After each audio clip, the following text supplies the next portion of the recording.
Pemirsa, berita Banjarmasin kembali hadir menjumpai Anda bersama saya Zaldi Ariandi. Sejumlah berita aktual dan beberapa informasi menarik lainnya telah kami siapkan untuk Anda. Berikut berita utama hari ini.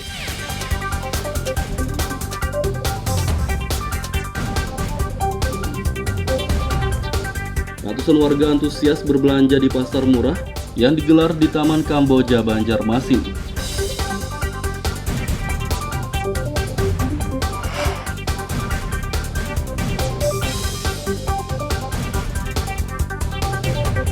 Penjual makanan online di Banjarmasin akan dikenai pajak 5% mulai awal tahun 2023 mendatang.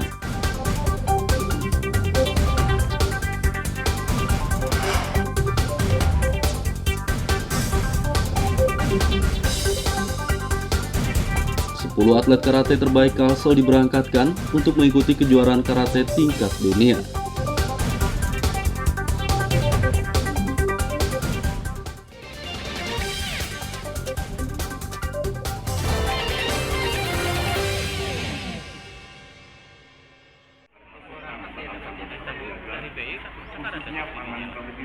Pemerintah Kota Banjarmasin bersama Bank Indonesia Kalimantan Selatan menggelar pasar murah.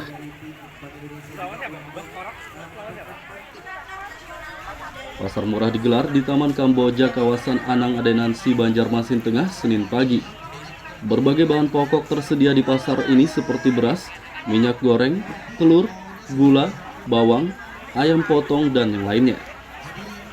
Ratusan warga antusias berbelanja di pasar ini karena harga bahan pokoknya lebih murah dibandingkan harga pasaran. Sama minyak dan gula. Dapat berapa tadi harga telur, Bu? Harga telurnya 25. Kalau di luaran berapa, Bu? Kalau di luaran 54. Kalau minyak? Kalau minyaknya di luaran 40, di sini tadi 24. Yang ini 25. Emang cukup membantu lah nih, Bu, bagi ibu rumah tangga, Bu. Ya lumayan lah, baru harga. Ada harapan kok untuk warga sendiri, Bu?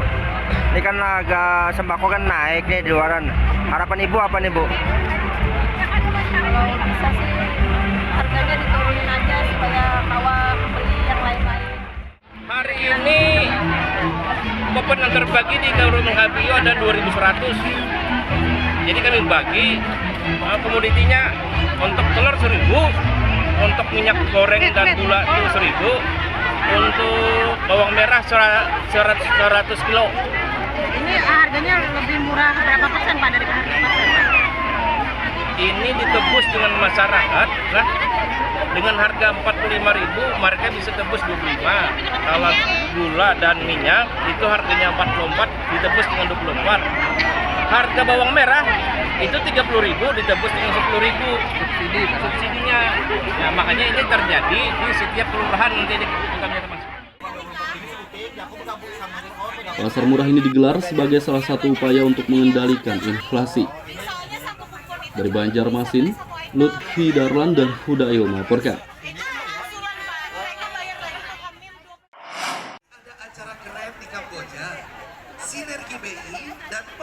Pasar murah terus digencarkan pemerintah Kota Banjarmasin untuk menekan inflasi. Sejak September 2022 lalu hingga kini, pemerintah Banjarmasin sudah menggelar pasar murah 6 kali. Pasar murah masih terus digelar setiap 1 pekan sekali hingga akhir tahun 2022 nanti. Selain menggencarkan pasar murah, pemerintah Banjarmasin juga melaksanakan operasi pasar untuk memastikan pasokan bahan pokok tetap stabil. Dan alhamdulillah untuk bulan ini inflasi Kota Banjarmasin sudah mulai turun ya, dari 7,4 kemarin di September, kemudian ini sudah diangkat 7,3. Artinya langkah-langkah, 4 langkah tadi yang disampaikan oleh Pak Imam sudah kita lakukan sama-sama terkait dengan rantai pasok, kemudian distribusi. Kalaupun ada kendala, rasanya kemarin waktu TPID itu tidak ada kendala di jalur distribusi, makanya pilihannya adalah pasar murah untuk memastikan bahwa pasokan itu bisa dibeli, barang-barang sembako dan juga kebutuhan lainnya bisa dibeli oleh warga dengan harga yang berbeda. Hingga awal November 2022, inflasi di kota Banjarmasin mencapai 7,3%. Dari Banjarmasin, Lutfi Darlan dan Hudail melaporkan.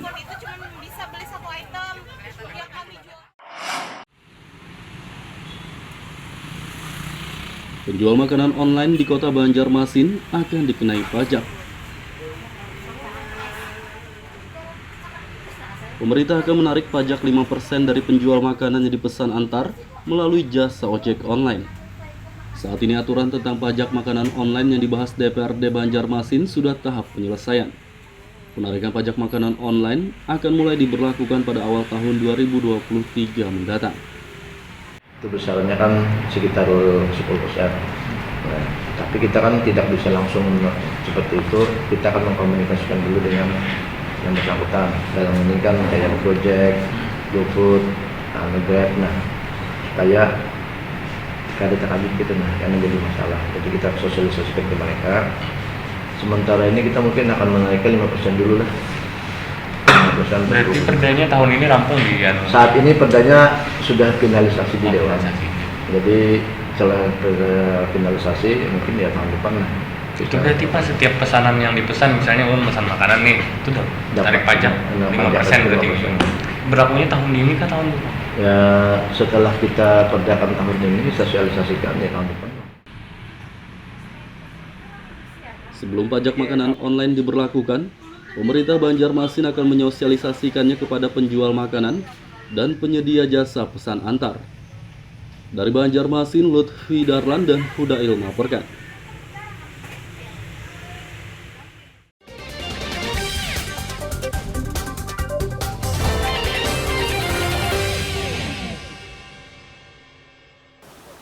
Pemirsa masih bersama kami dalam Berita Banjarmasin. Bagi Anda yang baru bergabung, berikut Berita Banjarmasin utama hari ini.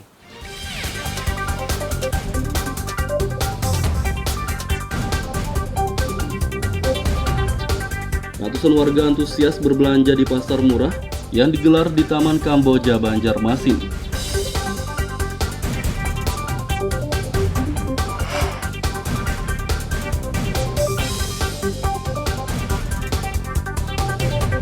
Penjual makanan online di Banjarmasin akan dikenai pajak 5% mulai awal tahun 2023 mendatang.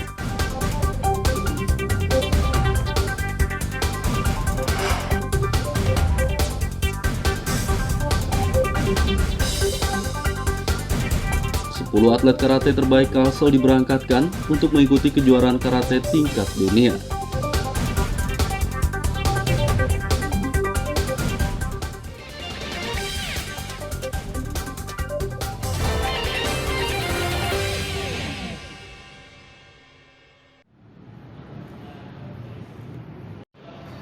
Sepuluh atlet karate terbaik Kalimantan Selatan diberangkatkan mengikuti kejuaraan karate tingkat dunia.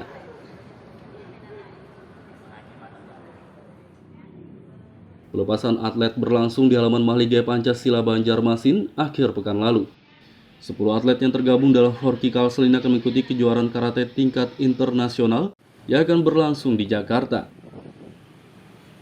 Gubernur Sabirinur meminta para atlet Kalsel mengerahkan seluruh kemampuannya pada ajang karate tingkat internasional tersebut.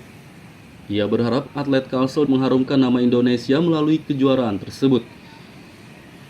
Terus bergerak, kemampuan skill individu masing-masing karateka, apalagi di tingkat dunia, ini tentunya punya kelebihan masing-masing. Dan kita berharap karena Anda membawa nama Indonesia, kelebihan yang Anda miliki yang terbaik, itulah yang akan muncul, tampil di saat Anda berada di medan laga. Kejuaraan karate tingkat dunia akan berlangsung di Istora Senayan, Jakarta pada 18 hingga 20 November 2022. Kejuaraan ini diikuti 1.200 atlet karate dari 75 negara. Dari Banjarmasin, Lutfi Darlan melaporkan.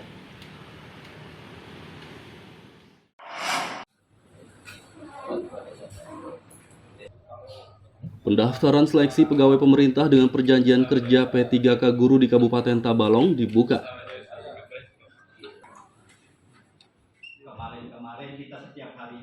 Pendaftaran seleksi P3K Guru Tabalong dibuka sejak 31 Oktober 2022 lalu. Pada seleksi kali ini, pemerintah Tabalong membuka 440 formasi dengan kategori prioritas 1 atau P1, P2, P3, dan P4 umum.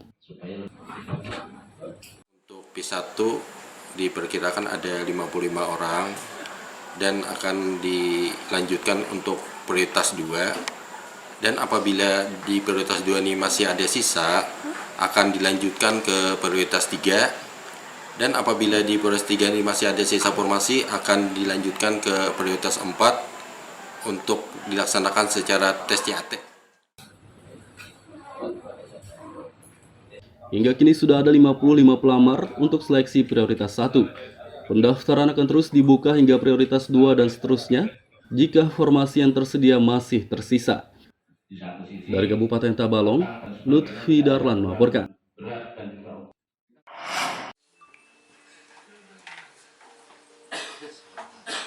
Peralihan TV analog ke digital dinilai memberatkan warga Banjarmasin.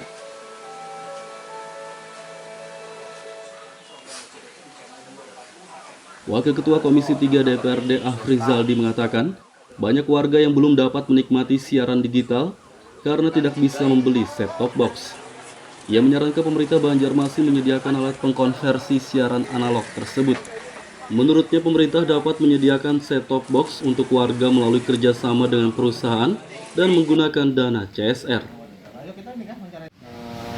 Teknologi ini artinya kan ini harus kita dukung dari segi programnya harus kita dukung, dan kita berharap Kominfo dalam hal ini yang memang membidangi masalah ini juga harus turut berpartisipasi dan menjadi garda terdepan untuk mendukung inovasi yang ada ini. Tentu dengan berbagai caranya lah.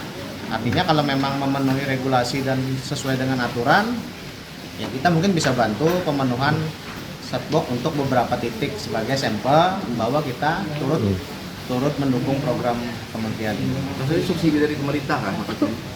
Bukan subsidi, artinya kan kalau memang kita bisa dalam bentuk CSR. Kalau memang bisa subsidi, regulasinya mendukung, ya kenapa tidak? Afrizaldi menambahkan, jika pemerintah tidak dapat menyediakan set-top box untuk warga, setidaknya pemerintah dapat menyubsidi harga set-top box agar lebih terjangkau. Dari Banjarmasin, Lutfi Darlan dan Zuanda Adriani melaporkan.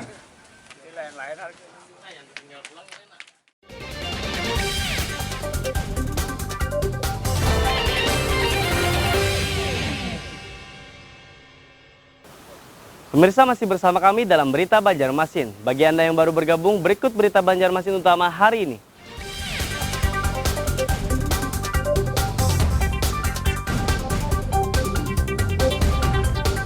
Ratusan warga antusias berbelanja di pasar murah yang digelar di Taman Kamboja, Banjarmasin.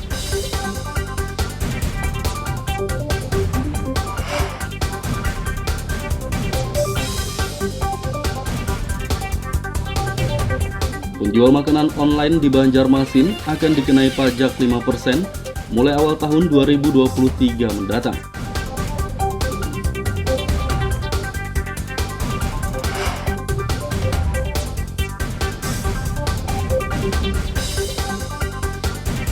Sepuluh atlet karate terbaik Kalsel diberangkatkan untuk mengikuti kejuaraan karate tingkat dunia.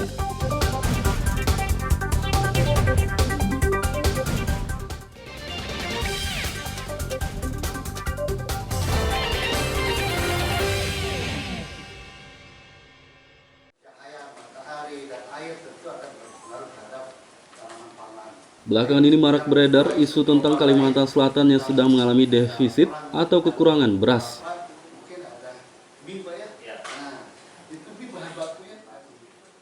Isu tersebut mendapat tanggapan dari Badan Pusat Statistik BPS dan Dinas Tanaman Pangan Hortikultura Kalimantan Selatan. BPS dan Dinas TPH Kalsel duduk bersama di kantor BPS Kalsel di Banjarbaru untuk menyampaikan data Senin petang. Kepala Badan Pusat Statistik Kalimantan Selatan, Yos Rudiansah mengatakan berdasarkan data dari kerangka survei area, Kalsel tidak mengalami defisit, bahkan saat ini surplus karena produksi beras lebih besar dari konsumsi beras.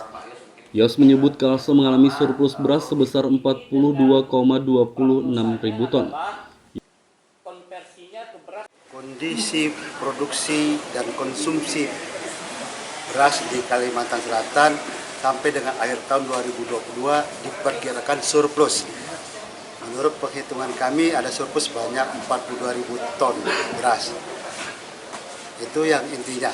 Nah, mudah-mudahan dengan acara ini bisa membuat informasi yang lebih positif lagi buat masyarakat. Hal senada disampaikan Kepala Dinas Pertanian dan Hortikultura Kalimantan Selatan, Samsir Rahman. Ia menjelaskan naiknya harga beras di Kalsel dipengaruhi beberapa faktor, diantaranya kenaikan BBM, banjir dalam 2 tahun terakhir, iklim dan cuaca yang tidak menentu, termasuk alokasi anggaran untuk menstimulir. Ia menjamin ketersediaan beras di Kalimantan Selatan relatif aman. Kenapa dilakukan mundur tanam? Karena kemarin kita kena banjir. Ya, nah kena banjir, jadi petani kita sudah bisa dia menyiasati sendiri. Nah, jadi kita lakukan ini sudah saya lihat sesuai dengan arahan Pak Gubernur, tanam panen lagi, tanam lagi, panen lagi. Itu memang yang harus kita lakukan sesuai dengan arahan Pak Gubernur Paman Birin. Jadi tidak ada yang perlu kita khawatirkan. Kemudian Bapak Ibu, perlu saya sampaikan bahwa Kalimantan Selatan ini memberi makan 3 provinsi. Sinkronisasi data Dinas Pertanian dan Badan Pusat Statistik Kalsel ini untuk menangkal isu defisit beras sehingga masyarakat tidak resah. Dari Banjarbaru, Lutfi Darlanda Ahmad Fauzi melaporkan.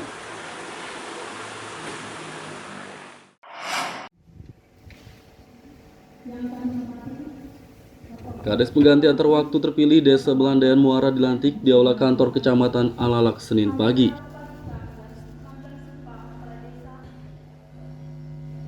Kades pengganti antar waktu yang dilantik ini dipilih pada September lalu lewat pemilihan sistem e-voting.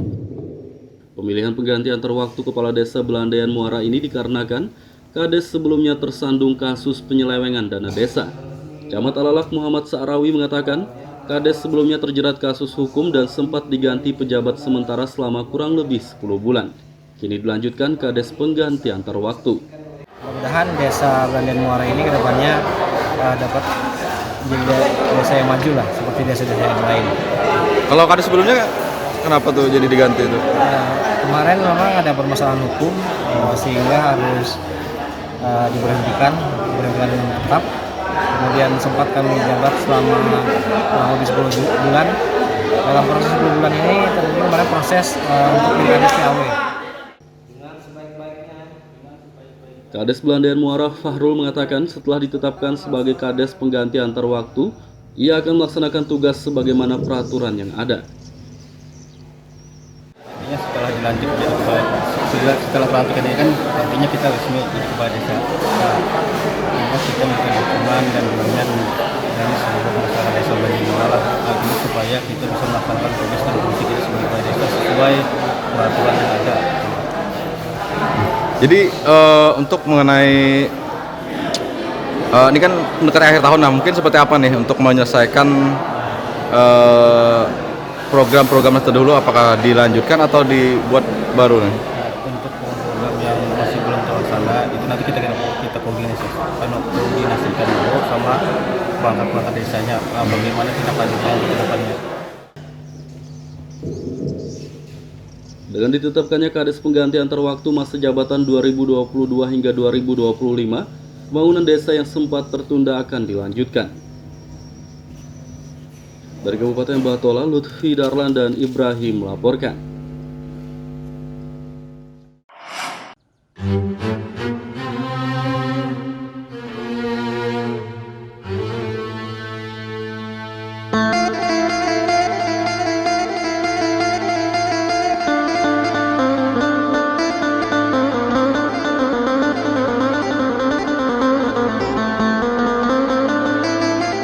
Ada satu masjid cagar budaya di kota Banjarmasin yang tetap terjaga keasliannya. Inilah Masjid Jami Nurul Amilin atau yang biasa disebut Masjid Jami Haur Kuning. Masjid ini berada di kawasan Klayan Timur, Banjarmasin Selatan. Bangunan masjid dengan warna dominan hijau ini dibangun sejak zaman penjajahan Jepang, tepatnya pada tahun 1942.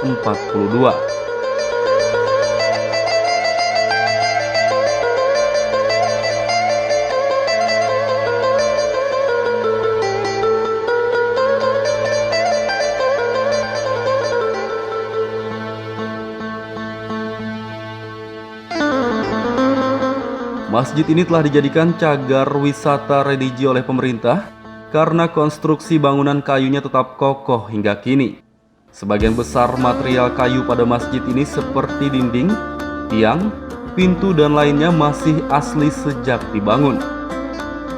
Selain itu, masjid ini juga mempertahankan bangunan tempat azan zaman dahulu yang cukup unik. Tempat untuk muazin mengumandangkan azan itu berada tepat di tengah masjid menyatu dengan tiang utama. Ketinggian tempat tersebut berkisar 4 hingga 5 meter dan dilengkapi dengan tangga berbentuk melingkar. Jadi sepengetahuan saya dan cerita saksi hidup ini yang beliau bernama Haji Mujirmi atau Haji ini tidak berubah. Jadi dari kayu semua. Cuma lantainya yang dari yang keramik oleh tokoh masyarakat yang ada di sini. Beliau membeli di Surabaya keramik, kemudian membawa ke sini, berikut membawa tukang masang keramik. Jadi keramik begitu tukangnya pasang di sini.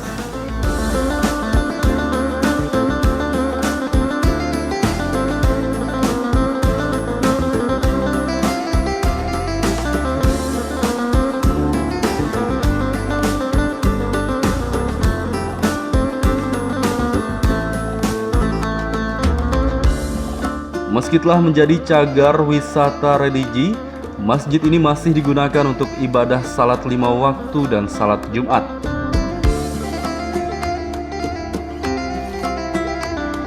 Dari kota Banjarmasin, Muhammad Lutfi Darlan dan Aryadi Sukma melaporkan.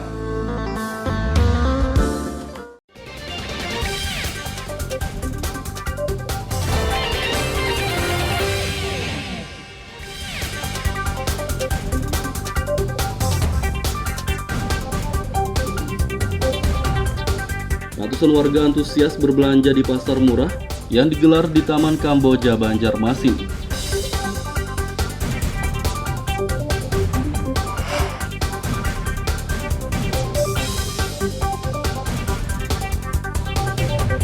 Penjual makanan online di Banjarmasin akan dikenai pajak 5% mulai awal tahun 2023 mendatang.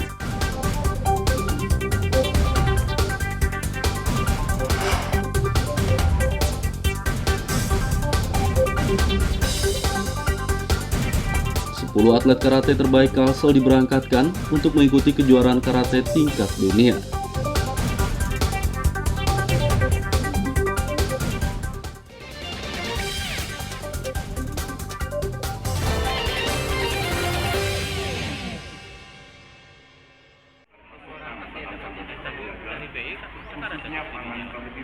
Pemerintah Kota Banjarmasin bersama Bank Indonesia Kalimantan Selatan menggelar pasar murah.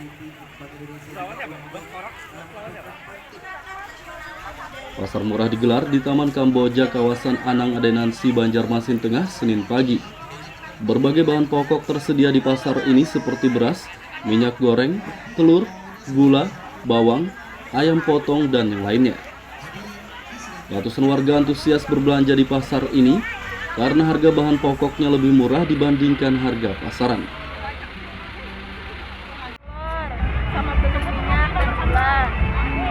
Dapat berapa tadi harga telur, Bu? Harga telurnya 25. Kalau di luaran berapa, Bu? Kalau di luaran 54. Kalau minyak? Kalau minyaknya di luaran 40, di sini tadi 24. Yang ini 25. Emang cukup membantu lah nih, Bu, bagi ibu rumah tangga, Bu?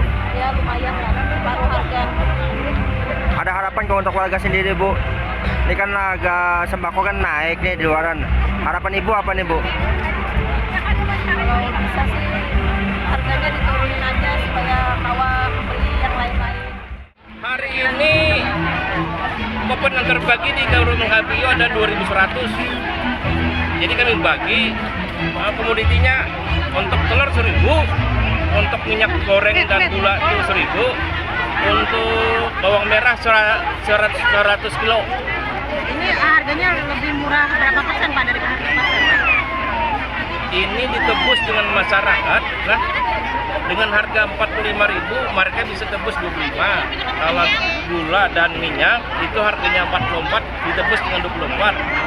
Harga bawang merah itu 30.000 ditebus dengan 10.000 subsidinya. Nah, makanya ini terjadi di setiap kelurahan nanti di kami termasuk. Pasar murah ini digelar sebagai salah satu upaya untuk mengendalikan inflasi.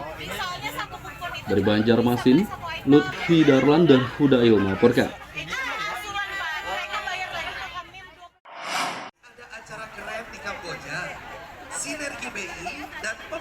Pasar murah terus digencarkan pemerintah Kota Banjarmasin untuk menekan inflasi. Sejak September 2022 lalu hingga kini, pemerintah Banjarmasin sudah menggelar pasar murah 6 kali. Pasar murah masih terus digelar setiap 1 pekan sekali hingga akhir tahun 2022 nanti.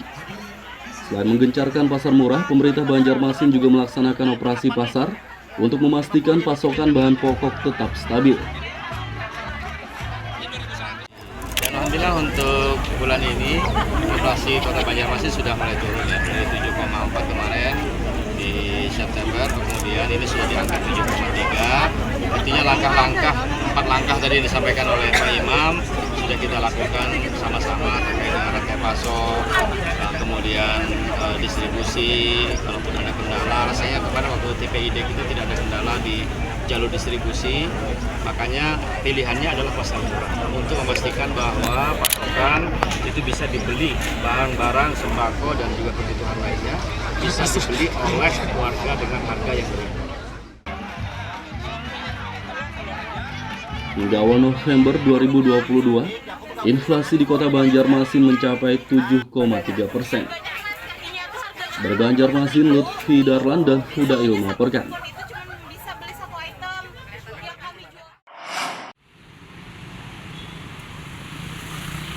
Penjual makanan online di Kota Banjarmasin akan dikenai pajak. Pemerintah akan menarik pajak 5% dari penjual makanan yang dipesan antar melalui jasa ojek online. Saat ini aturan tentang pajak makanan online yang dibahas DPRD Banjarmasin sudah tahap penyelesaian. Penarikan pajak makanan online akan mulai diberlakukan pada awal tahun 2023 mendatang. Itu besarnya kan sekitar 10%. Nah, tapi kita kan tidak bisa langsung seperti itu. Kita akan mengkomunikasikan dulu dengan yang bersangkutan. Dalam ini kan kayak Gojek, GoFood, Grab, nah supaya kada terkabut gitu, nah karena jadi masalah. Jadi kita sosialisasikan ke mereka. Sementara ini kita mungkin akan menaikkan 5% dulu lah. 5% berarti perdanya tahun ini rampung di saat ini perdanya sudah finalisasi di Dewan. Jadi setelah finalisasi mungkin ya tahun depan lah. Itu berarti Pak setiap pesanan yang dipesan, misalnya pesan makanan nih, itu udah tarik pajak 5% berarti. Berlakunya tahun ini kah tahun depan? Ya setelah kita kerjakan tahun ini, sosialisasikan ya tahun depan. Sebelum pajak makanan online diberlakukan, pemerintah Banjarmasin akan menyosialisasikannya kepada penjual makanan dan penyedia jasa pesan antar. Dari Banjarmasin, Lutfi Darlan dan Hudail melaporkan. Pemirsa, informasi tadi sekaligus menutup perjumpaan kita kali ini. Saya Zaldi Aryani beserta redaksi mengucapkan selamat beraktivitas, sampai jumpa.